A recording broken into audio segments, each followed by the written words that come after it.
Assalamualaikum warahmatullahi wabarakatuh. Di sini saya akan mempresentasikan hasil dari tugas sejarah saya yang bertema Kerajaan Kahuripan.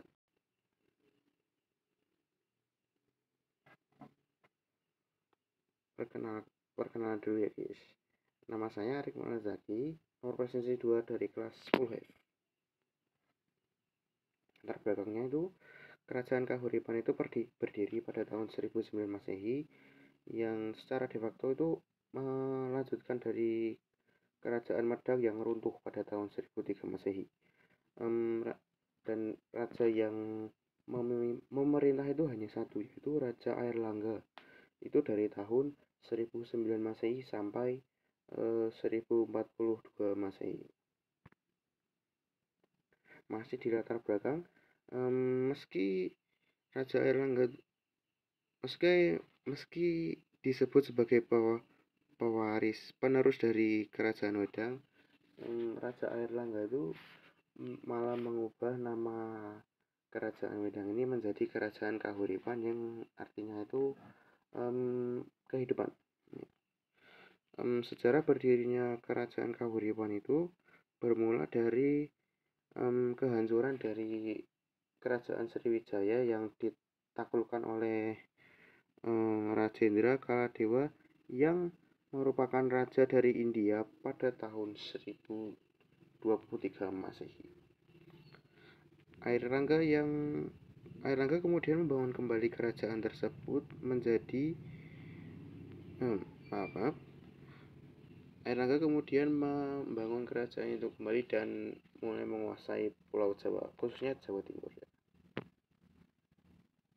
Masa kejayaan ketika Raja Airlangga naik tahta pada tahun 1009 Masehi, Kerajaan Kahuripan itu hanya memiliki sedikit wilayah kekuasaan, yaitu Sidoarjo dan Pasuruan saja. Setelah Kerajaan Sriwijaya ditaklukkan oleh Rajendra Kaladewa dari India, Raja Airlangga itu semakin leluasa membangun kerajaan Kahuripan dan menaklukkan sebagian besar Jawa Timur. Pada masa kepemimpinan Raja Airlangga itu banyak sekali ya kemajuannya itu dalam sektor ekonomi,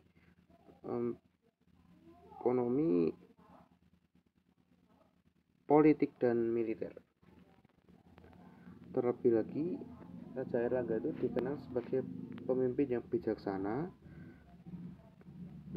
berwibawa dan cakap.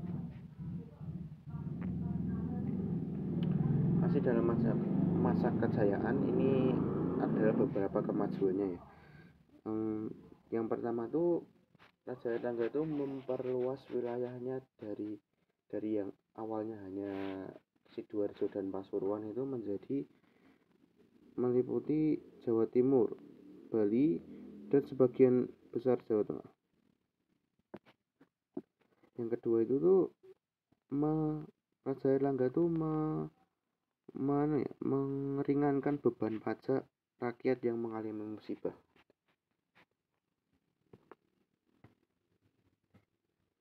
Yang selanjutnya itu pembangunan pelabuhan, jalan, dan bendungan yang bisa meningkatkan perekonomian. Selanjutnya itu ada kebijakan dalam bidang seni, pertanian, dan budaya sehingga pengaruh Kerajaan Kahuripan bisa menyebar ke berbagai wilayah, khususnya di wilayah kekuasaannya. Yang selanjutnya itu ada membangun beberapa candi ya, seperti Candi Belahan, Candi Jawi sekaligus Candi Sarawak. Dan yang terakhir itu Raja Airlangga juga memperluas hubungan diplomatik dengan mengirim utusan ke Cina. Dan ini adalah peta kekuasaan Kerajaan Kahuripan yang sebagian besar itu meliputi Jawa Timur, dari yang awalnya hanya Pasuruan dan Sidoarjo saja.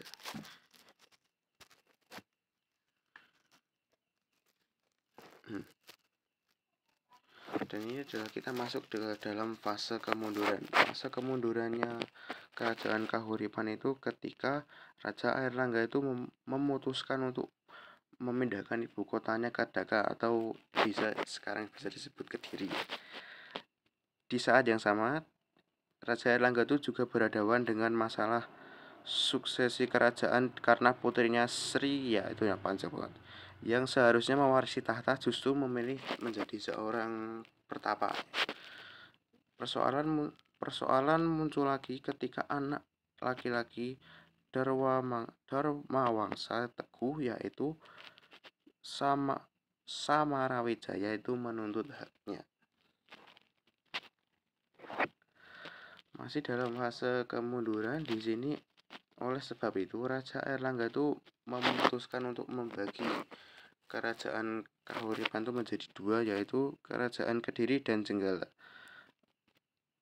Kerajaan Jenggala itu tuh ibu kotanya terletak di Kahuripan yang diberikan kepada Mapanji Karasakan, sementara Kerajaan Panjalu atau Kediri berpusat ke Daha atau Kediri diberikan kepada Sri Samarawijaya.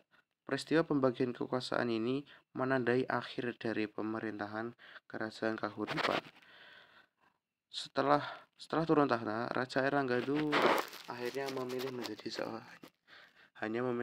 jadi seorang pertapa hingga akhir-akhirnya pada tahun 1049 Masehi. Dan ini adalah peninggalannya. Itu ada Candi Belahan, Candi Samar Jalatunda, Prasasti Kamalkian, Prasasti Pujangan, Prasasti Pembuatan, Prasasti Kancane, Prasasti Baru, Prasasti Terep, dan yang terakhir Kitab Arjuna Wiwaha. Dan ini adalah 5 contoh dari peninggalannya itu ya teman-teman. Jadi di sini ada candi dan yang tengah ini adalah kitab.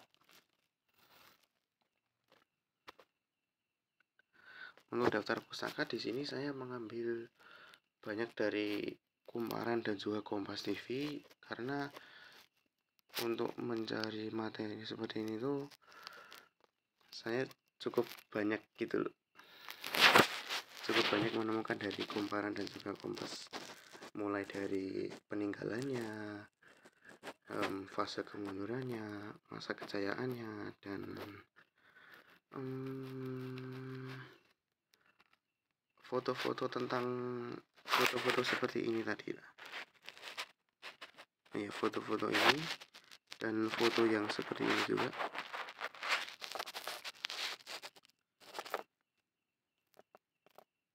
Sebentar.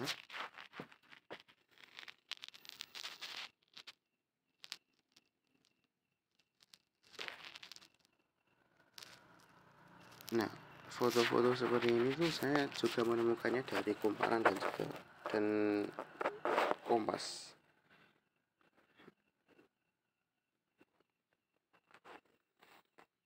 Dan ini juga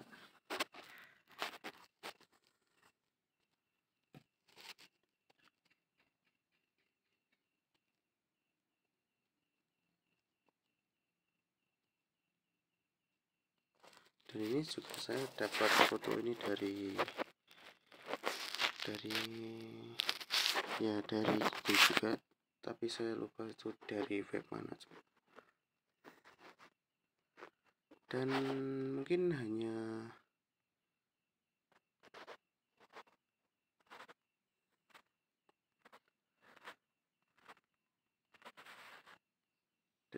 itu yang saya bisa presentasikan. Ada kurang lebihnya mohon dimaafkan, dan mohon maaf jika ini terlalu sebentar gitu, terlalu singkat PPT-nya. Wassalamualaikum warahmatullahi wabarakatuh. Terima kasih teman-teman.